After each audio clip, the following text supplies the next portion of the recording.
Friends, ನಮಸ್ಕಾರ. AVK hobby ಐಡಿಯಾಸ್ಗೆ ಸ್ವಾಗತ. ಇವತ್ತೊಂದು ಮಧ್ಯಾಹ್ನದ ಊಟಕ್ಕೆ ಅಂತ ಸ್ಪೆಷಲ್ ಹುಳಿ ಮಾಡೋದನ್ನು ತೋರಿಸ್ತಾ ಇದ್ದೀನಿ.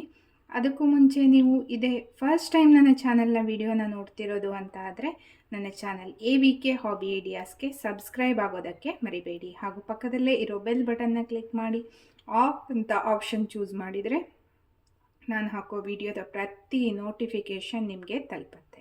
ಇದರಿಂದ ನಿಮಗೆ ಬೇಗನೆ ವಿಡಿಯೋ ನೋಡೋದಕ್ಕೆ ಆಗುತ್ತೆ. ಬನ್ನಿ ಫ್ರೆಂಡ್ಸ್, ಈ ರುಚಿಕಟ್ಟಾಗಿರುವಂತಹ ಈ ಹುಳಿ ಹೇಗೆ ಮಾಡೋದು ಅಂತ ನೋಡ್ಬಿಡೋಣವಾ. ಈಗ ನೋಡಿ, ಎಲ್ಲ ಎಷ್ಟು ಚೆನ್ನಾಗಿ ಬೆಂದಿದೆ. ಬೇಳೆ, ಈರುಳ್ಳಿ, ಕಾವು ಎಲ್ಲ.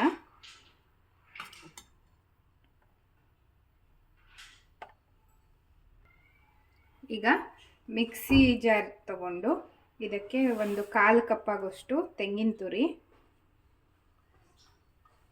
ನಂತರ ಬೇಳೆ ಮತ್ತು ಇದೆಲ್ಲ ಬೇಯಿಸ್ಬೇಕಿದ್ರೆ ಟೊಮೊಟೊ ಹಾಕಿದ್ನಲ್ವ ಅದನ್ನು ಇದಕ್ಕೆ ಹಾಕ್ತಾ ಇದ್ದೀನಿ. ಒಂದು ಸ್ವಲ್ಪ ಬೇಳೆ ಬೇಕಿದ್ರೂ ಹಾಕ್ಕೋಬೋದು, ಸ್ವಲ್ಪ ಥಿಕ್ನೆಸ್ ಜಾಸ್ತಿ ಬರುತ್ತೆ. ನಂತರ ಒಂದು ಚೂರೇ ಹುಣಸೆಹಣ್ಣು ಹಾಕ್ತಾ ಇದ್ದೀನಿ, ಟೇಸ್ಟ್ ಬರಲಿ ಅನ್ನೋದಕ್ಕೆ ಹಾಕ್ತಾ ಇರೋದು. ಆಲ್ರೆಡಿ ನಾವು ಟೊಮೊಟೊನ ಹಾಕಿರೋದ್ರಿಂದ ಹುಳಿ ಹೆಚ್ಚಿಗೆ ಬೇಕಾಗಲ್ಲ. ಈಗ ನಾನು ಸಾಂಬಾರ್ ಪುಡಿನ ಹಾಕ್ತಾ ಇದ್ದೀನಿ. ಈ ಸಾಂಬಾರ್ ಪುಡಿ ಹೇಗೆ ಮಾಡೋದು ಅನ್ನೋ ವಿಡಿಯೋ ನಾನು ಆಲ್ರೆಡಿ ಹಾಕಿದ್ದೀನಿ. ನೀವು ಚೆಕ್ ಮಾಡಿದರೆ ನಿಮಗೆ ಲಿಂಕ್ ಸಿಗುತ್ತೆ. ಮೇಲ್ಗಡೆ ಐ ಬಟನ್ನಲ್ಲೂ ಇದೆ, ಮತ್ತು ಡಿಸ್ಕ್ರಿಪ್ಷನ್ ಬಾಕ್ಸ್ನಲ್ಲೂ ಹಾಕಿರ್ತೀನಿ. ಬ್ರಾಹ್ಮಣ ಶೈಲಿಯ ಸಾಂಬಾರ್ ಪುಡಿ ಮಾಡುವ ವಿಧಾನ. ಇದಕ್ಕೆ ನಾನು ನೆಕ್ಸ್ಟು ಒಂದು 4-5 ಕರಿಬೇವಿನ ಸೊಪ್ಪನ್ನು ಗ್ರೈಂಡ್ ಮಾಡೋದಕ್ಕೆ ಹಾಕ್ತಾ ಇದ್ದೀನಿ. ಯಾಕೆಂದರೆ ಈರುಳ್ಳಿ ಕಾವಿಂದಲ್ವ, ಹಾಗೆ ಅದ್ರ ಜೊತೆ ಹಾಕಿದರೆ ಅಷ್ಟೊಂದು ಚೆನ್ನಾಗಾಗಲ್ಲ. ಫುಲ್ ಗ್ರೈಂಡ್ ಆಗಿ ಬಂದುಬಿಟ್ರೆ ಟೇಸ್ಟ್ ತುಂಬ ಚೆನ್ನಾಗಿರತ್ತೆ, ಮತ್ತು ತೆಗೆದಿಡೋ ಸಮಸ್ಯೆನೂ ಇರಲ್ಲ. ಇದನ್ನು ಇವಾಗ ಚೆನ್ನಾಗಿ ಗ್ರೈಂಡ್ ಮಾಡ್ಕೊ ಬರ್ತೀನಿ. ಈಗ ನೋಡಿ, ಚೆನ್ನಾಗಿ ಗ್ರೈಂಡ್ ಆಗಿದೆ. ನಾನು ಎಕ್ಸ್ಟ್ರಾ ನೀರೇನು ಹಾಕಿಲ್ಲ, ಟೊಮೊಟೊದಲ್ಲಿ ಬೇಯಿಸಿದ್ವಲ್ಲ ಅಷ್ಟೇ ಸಾಕಾಗತ್ತೆ. ಈಗ ಒಂದು ಪಾತ್ರೆ ತಗೊಂಡಿದ್ದೀನಿ, ಅದಕ್ಕೆ 1 ಚಮಚ ಆಗೋಷ್ಟು ಎಣ್ಣೆ ಹಾಕ್ತಾಯಿದ್ದೀನಿ. ನಾನು ಯೂಸ್ ಮಾಡೋದು ಕೊಬ್ಬರಿ ಎಣ್ಣೆ. ನೀವು ಬೇಕಿದ್ದರೆ ನೀವು ಯಾವುದು ಎಣ್ಣೆ ಯೂಸ್ ಮಾಡ್ತೀರಾ ಅದನ್ನು ಹಾಕ್ಬೋದು. ನಂತರ ಇದಕ್ಕೆ ಸಾಸಿವೆ ಹಾಕ್ತಾಯಿದ್ದೀನಿ.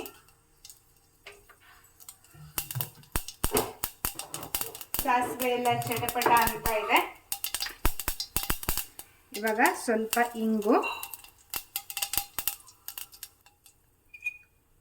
ನಂತರ 1 ಚಿಟಿಕೆ ಅರಿಶಿಣ. ಇದಕ್ಕೆ ನಾನು ಈರುಳ್ಳಿ ಕಾವನ್ನ ಹೆಚ್ಚಬೇಕಿದ್ರೆ ಬುಡ ಇರತ್ತಲ್ಲ ಅದನ್ನು ಹಾಕ್ತಾ ಇದ್ದೀನಿ. ನಿಮಗೆ ನೀವು ಅದು ಬೇಡ ಅಂದರೆ ನೀವು ಸ್ವಲ್ಪ ಈರುಳ್ಳಿನ ಹೆಚ್ಚಿಬಿಟ್ಟು ಹಾಕ್ಕೋಬೋದು.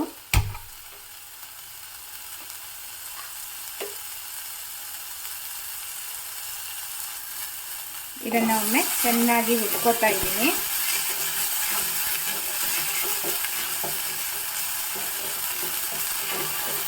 ಚೆನ್ನಾಗಿ ಹುರಿದಾದ್ಮೇಲೆ ಇದಕ್ಕೆ ನಾನು ರುಬ್ಬಿಟ್ಕೊಂಡಿರೋ ಮಸಾಲನ ಹಾಕ್ತಾ ಇದ್ದೀನಿ. ಮಿಕ್ಸಿ ಜಾರಿಗೆ ಸ್ವಲ್ಪ ನೀರನ್ನ ಹಾಕ್ಬಿಟ್ಟು ಹಾಕಿದ್ದೀನಿ ನೋಡಿ.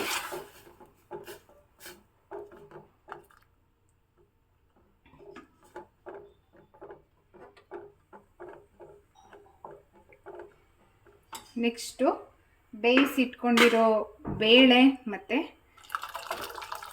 ಈರುಳ್ಳಿ ಕಾವು ಇರತ್ತಲ್ಲ, ಈರುಳ್ಳಿ ಹೂವು ಅಥವಾ ಸ್ಪ್ರಿಂಗ್ ಆನಿಯನ್ನು, ಅದನ್ನು ಸೇರಿಸ್ತಾ ಇದ್ದೀನಿ.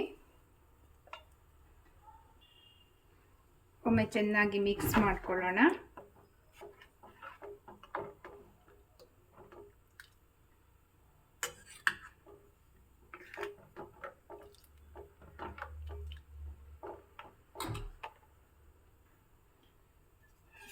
ರುಚಿಗೆ ತಕ್ಕಷ್ಟು ಉಪ್ಪು,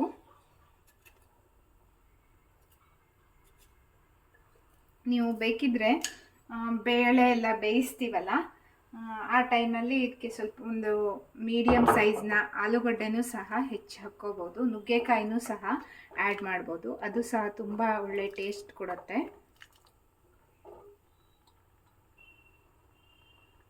ಇವಾಗ ಸ್ವಲ್ಪ ಬೆಲ್ಲ ಹಾಕ್ತಾ ಇದ್ದೀನಿ.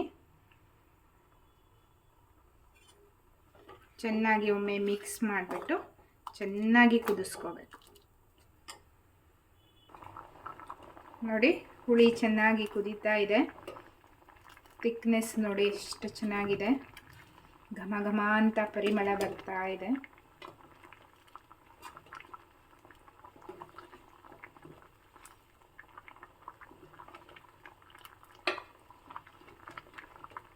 ನಾನು ಆಲ್ಮೋಸ್ಟ್ ಎಲ್ಲ ಅಡಿಗೆ ವಿಡಿಯೋಗಳಲ್ಲಿ ಹೇಳ್ತಾ ಇರ್ತೀನಿ, ಈ ಥರ ಮಧ್ಯದಲ್ಲಿ ಕುದಿ ಬಂದರೆ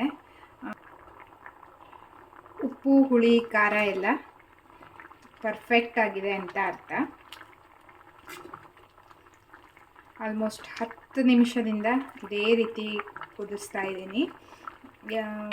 ಈ ಹುಳಿ ಎಲ್ಲ ಎಷ್ಟು ಚೆನ್ನಾಗಿ ಕುದಿಸ್ತೀವೋ ಅಷ್ಟು ಒಳ್ಳೆ ಟೇಸ್ಟ್ ಬರುತ್ತೆ. ನಾನಿವಾಗ ಸ್ಟವ್ನ ಆಫ್ ಮಾಡಿಬಿಟ್ಟಿದ್ದೀನಿ. ನೋಡಿ, ಇವಾಗ ರುಚಿಕರವಾಗಿರುವಂತಹ ಈರುಳ್ಳಿ ಕಾವಿನ ಹುಳಿ ರೆಡಿಯಾಗಿದೆ, ಅಥವಾ ಈರುಳ್ಳಿ ಹೂವಿನ ಹುಳಿ ರೆಡಿಯಾಗಿದೆ. ಸ್ಪ್ರಿಂಗ್ ಆನಿಯನ್ ಹುಳಿ, ಸ್ಪ್ರಿಂಗ್ ಆನಿಯನ್ ಸಾಂಬಾರ್ ಅಂತಲೂ ಹೇಳ್ಬೋದು. ತುಂಬ ಅಂದರೆ ತುಂಬ ರುಚಿಯಾಗಿರುತ್ತೆ ಫ್ರೆಂಡ್ಸ್. ನಾನು ಟೇಸ್ಟ್ ಮಾಡಿ ನೋಡಿದೆ, ಸಖತ್ತಾಗಿ ಬಂದಿದೆ ಮಾತ್ರ. ಆವ್ಸಮ್ ಅಂತಲೇ ಹೇಳ್ಬೋದು. ತುಂಬ ಟ್ರೆಡಿಷ್ನಲ್ ಆಗಿ ಮಾಡಿರೋ ರೆಸಿಪಿ ಇದು. ಅನ್ನದ ಜೊತೆ ತುಪ್ಪ ಹಾಕ್ಕೊಂಡು ಅಥವಾ 1 ಚಮಚ ಎಣ್ಣೆ ಹಾಕ್ಕೊಂಡು ತಿಂತಾ ಇದ್ದರೆ ಏನು ರುಚಿ ಗೊತ್ತಾ, ವಾವ್, ಆವ್ಸಮ್ ಅಂತ ನಾನು ಮತ್ತೊಮ್ಮೆ ಹೇಳ್ತಾ ಇದ್ದೀನಿ ಫ್ರೆಂಡ್ಸ್. ಇದರ ಟೇಸ್ಟ್ನ ನೋಡೋದಕ್ಕೆ ನೀವು ಖಂಡಿತ ಮಾಡಲೇಬೇಕು ಈ ರೆಸಿಪಿನ ಅಂತ ಹೇಳ್ತಾ ಇದ್ದೀನಿ. ಒಮ್ಮೆ ಮಾಡಿದರೆ ನೀವು ಈ ರೆಸಿಪಿನ ಪದೇ ಪದೇ ಮಾಡ್ತಾನೇ ಇರ್ತೀರ, ಅಷ್ಟು ಟೇಸ್ಟಾಗಿರುತ್ತೆ. ನೀವು ಅನ್ನದ ಜೊತೆ ಎಲ್ಲ ಒಳ್ಳೆ ಕಾಂಬಿನೇಷನು, ಮುದ್ದೆ ಜೊತೆಗೂ ಎಲ್ಲ ಚೆನ್ನಾಗಾಗತ್ತೆ, ಮತ್ತು ಅಕ್ಕಿ ರೊಟ್ಟಿ ಜೊತೆಗೂ ಸಹ ಒಳ್ಳೆ ಕಾಂಬಿನೇಷನ್ನು. ನೀವೊಮ್ಮೆ ಖಂಡಿತ ಮಾಡಿ ನೋಡಿ ಹೇಗಾಗಿತ್ತು ಅಂತ ನೀವು ಮಾಡಿರೋದು ಕಮೆಂಟ್ ಸೆಕ್ಷನ್ನಲ್ಲಿ ತಿಳಿಸೋದಕ್ಕೆ ಮರಿಬೇಡಿ. ನಿಮ್ಮ ಫ್ಯಾಮಿಲಿ ಫ್ರೆಂಡ್ಸ್ ಎಲ್ರಿಗೂ ಈ ವಿಡಿಯೋನ ಶೇರ್ ಮಾಡಿ, ಇದರಿಂದ ಅವರಿಗೂ ಸಹ ಒಂದು ರುಚಿಕರವಾಗಿರುವಂಥ ಈರುಳ್ಳಿ ಕಾವಿನ ಹುಳಿ ಮಾಡೋ ವಿಧಾನ ಗೊತ್ತಾಗುತ್ತೆ. ಮತ್ತೆ ಒಂದು ಹೊಸ ವಿಡಿಯೋದೊಂದಿಗೆ ಭೇಟಿಯಾಗೋಣ. Until then take care, bye bye. Thank you for watching friends.